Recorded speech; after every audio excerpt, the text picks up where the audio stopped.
If you buy MSNBC, I would like Rachel Maddow's job. I will wear the same outfit and glasses, and I will tell the same lies. Straight from Joe Rogan, Elon Musk says deal. Okay, so here's what's going on. Joe Rogan literally could be a news broadcaster on MSNBC. However, if Elon Musk buys it, or Donald Trump Jr., or the collective. Now, if you don't know what's going on, and I'm sure you've heard this, MSNBC, their ratings are plummeting, and because of this, they are going to be sold. Now, Elon, Donald Trump Jr., and other investors have sort of joked about, but are now kind of being serious. You know what? Let's actually buy this organization and just revamp it. So for Joe Rogan to actually hop on this, that could actually happen.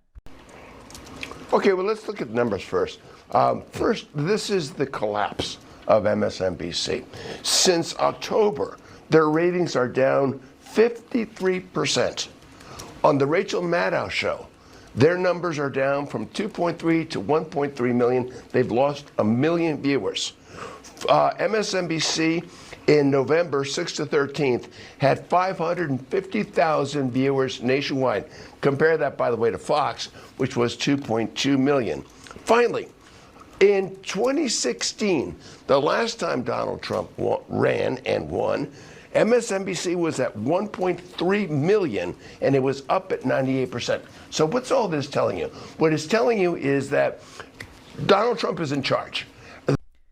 Okay, so you heard the numbers. This organization is down by 50% with viewership. And for anybody who doesn't know anything about viewership, that is how you make your money. Whether TikTok, YouTube, MSNBC, you need views for money, for sponsors, for ads, for all of that. If you lose out on 50% viewership, that is a massive hit. Now, as far as Elon being serious and buying this organization, why not? If Fox News is going up in business, why wouldn't the guy who backs Donald Trump and would be in DOGE, the Department of Government Efficiency, you also have Joe Rogan, who's also pretty wealthy, extremely successful, and also backs Trump. I know this is all kind of sounding like a joke, but even Elon did not really want to buy Twitter. He really bought it because he loves the platform, he loves freedom of speech, but it ended up really working in his favor when it comes to the news cycle. Twitter, or X, is the #1 most consumed platform for news, so it really wouldn't be that out of the question for MSNBC to be the new powerhouse on television, especially if you have people like Elon or Joe Rogan, Donald Trump Jr., that megasphere of conservatives, free voices, free opinions. This could be massive. 2016 backfired in 2020. The ratings show exactly what the public thinks. The support for the national news media, the trust in the national news media, is at 31%. It's at an all-time low. Now, the people at MSNBC could care less about the collapse of their network. What Joe Scarborough is trying to do is stop the bleeding, because they've got to do that, or that network collapses completely. The way you stop the bleeding is you go to the man who famously has no permanent friends, no permanent enemies, and you try to amend it so that you can go back on the air and you can be talking about him and no longer talking to him about a fascist, etc.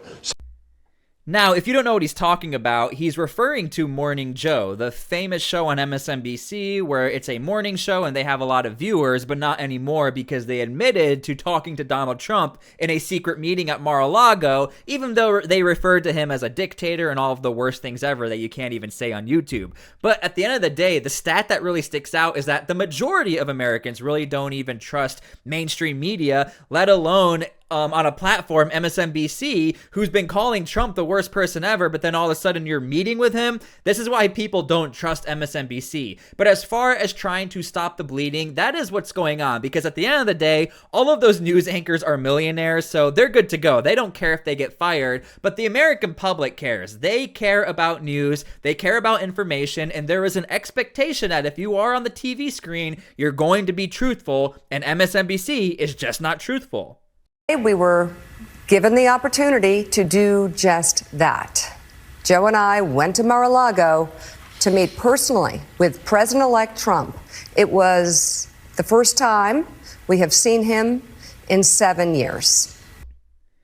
Now, the absolute insanity about all of this and the fact that they are being chastised for wanting to, try to open up lines of communication, try to reconcile, I see that as a great thing. Now, many people are saying that this is completely fake, that they only went up there so Donald Trump doesn't completely smash them and destroy their entire news publication. Whatever. If you want to believe that, you can believe that. Either way, what I find interesting are the amount of people who are mad about this on the left-leaning side and Democrat side. They are absolutely really pissed off because they saw Morning Joe as like leading the charge against Donald Trump. And to be fair, they've called Donald Trump for like the past 7 years the worst person ever, referred to him as a dictator, the most evil man ever. And now all of a sudden they're all giddy and laughing and everything is a-okay. Morning Joe, this crew has already admitted, like, look, their jobs are on the line and there could be some issues in the near future because of this. But again, I do find it rather interesting that the party that's supposed to be tolerant and inclusive, they're actually the exact opposite, and you can see it from the fallout of Morning Joe.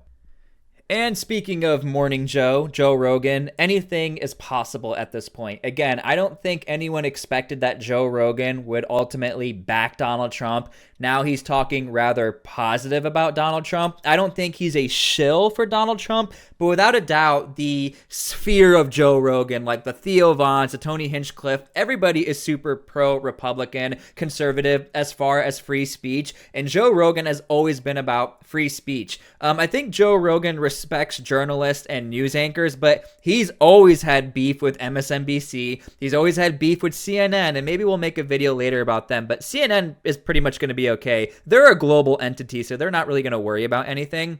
But as far as Joe Rogan taking a spot as a news anchor on MSNBC, I don't see why that's out of the question. It could happen. Maybe not a permanent position, but maybe he could hop on here and there. Even if he did one night of a show, do you guys realize he would get at least 30 to 50 million viewers? Joe Rogan owns the space of media. It's just the truth. Maybe you'll get a Tucker Carlson in there. Nobody knows. But again, I do find it interesting that now all of a sudden, this could actually become a reality, and I'm here for it. I wonder if you guys are. Leave your comments down below. Leave your opinions. Are you guys here for it? Do you want to see Joe Rogan's new show? I'll see you guys later.